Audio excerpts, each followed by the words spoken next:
Hey y'all, welcome back to the channel. My name is Austin Shipton, a local realtor here in the Gulf Coast, Pensacola and its surrounding areas. If you're new here, please like and subscribe, comment down below. It helps with the algorithm. And we are gonna do a giveaway once we hit 350 subscribers. It's a $100 giveaway, so don't miss that. I'll be picking from the comments. Alrighty. We are currently at around 230, I believe, so not too far to go. The channel's been growing extremely fast. So today we are going to talk about first-time home buyers and what are the steps, what's the process of buying a home. And the first step in this process is to figure out what you can afford and what your price range on your homes will be. So to do that, you're going to want to contact a lender. I have a video on this channel about different types of loans. You can find that in the description below here. But reach out to the lender. It doesn't cost you anything. Get a pre-qualification. And then once you have that pre-qualification, if you think that's, how much you want to spend on your home or that's enough for you to purchase the home you want, go ahead and move on to the pre-approval. And then that gives you your exact budget, and that pre-approval is good for 90 days, and you can extend that as well.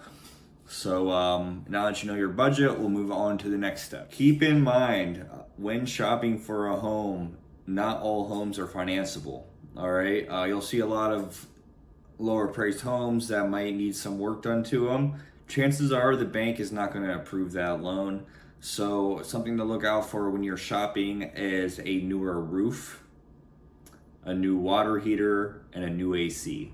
It doesn't have to be brand new, but more recent years, maybe the past 5 to 10 years, it's been put in.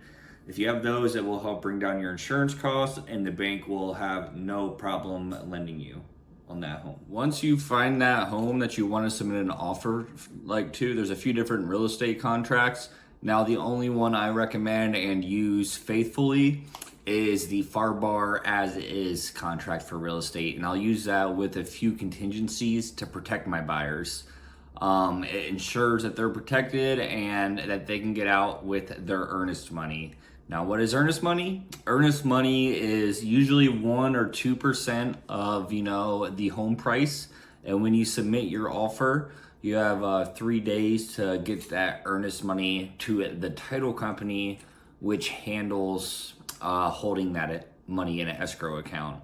And then if something were to happen and you back out of the offer, you can get that earnest money back if you do it correctly. So that's something to keep in mind here.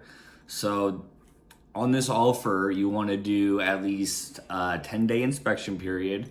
You also want a few contingencies, like I stated. So if the home was built in 06, 07, or 08, you want a defective drywall contingency, because during that time there was Chinese drywall and it was not good. So any of those homes built in that time, they need that contingency stating that there could be that drywall in there. Another thing that you will want to have is if the home was built prior to 1978, or if it was built in 1978, you're going to want a lead-based paint disclosure contingency, and you're going to want to go ahead and sign that. And then those are 2 of your contingencies there. Now, if you're paying cash, you don't need this contingency.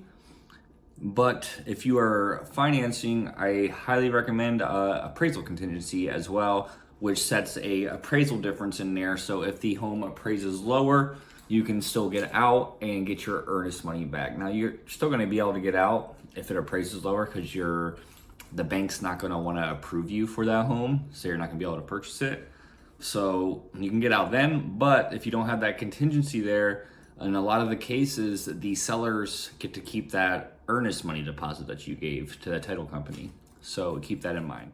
So you submit your offer and your offer gets countered. So you're going to go through that counter offer. You can counter that again. You don't have to accept that counter offer. You can counter back. Whatever you all come to an agreement on, just make sure that the original offer is signed and the counter offers are all signed, and you have those all together and hold on to those. So you have the whole contract, the whole offer.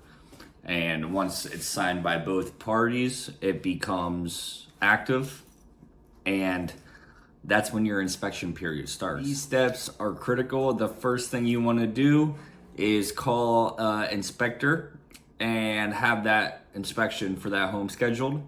And then you want to call a WDO company, like a pest control company or termite company. WDO stands for wood destroying organisms. You're going to want to call that and get that scheduled. And then you are going to call the insurance companies and try to get a insurance quote. Now, a lot of them are going to want a 4-point or a wind mitigation inspection, which is something that you will have once that inspection is completed. But in the meantime, they can give you a ballpark estimate, and you can make sure that fits in your budget. You can get out for any reason within this 10-day inspection period. You can do 15 days. You can do longer if you want. Typically, it's 10 to 15 days though. All right, so the inspection's done. You get that back.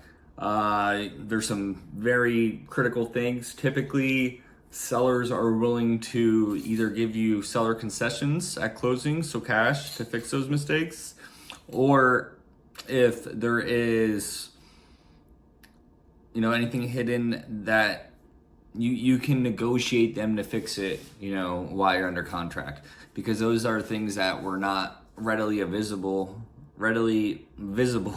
for your eyes. Review those inspections and make sure that there is no critical items there that need fixed. Anything that you did not see or that was not seeable or visible, it's something that usually sellers will give you concessions for, so cash at closing, or they will fix it prior to the closing. So you talk to them, you see if they'll fix that. If they do, awesome. If they don't want to fix that or give you seller concessions, back out. You have that inspection period, so go ahead and get out of there. If you're just getting cold feet and you want to get out at this point, and you don't see anything wrong with that home inspection report, you can still get out there. You don't need a reason, and that is why I use that as is FAR/BAR contract for real estates. All right, so next is going to be your appraisal. The reason I saved this for last is because the appraisal costs you money, and your lender is supposed to set that appraisal up and schedule it, and usually they're like $600. They could be more, could be a little bit less, but that's why you want to wait till after the inspections are done, because you're already going to lose money on those inspections if you don't move forward with that home. The home inspections like $400. The WDO inspections like $200, $300. So that's $700 alone right there. You don't want to go add the appraisal for $600, and then also a survey is needed if you're financing. So if they don't have a current survey, that could cost you another $600,000. So altogether, on inspections and everything, you should have around $1,200 to $1,500 put away for your inspections, and then another 1 or 2% of your purchase price, and then of course your down payment, which you can learn about in the loan video that I was referencing earlier. So I hope that this helped you with this buying process.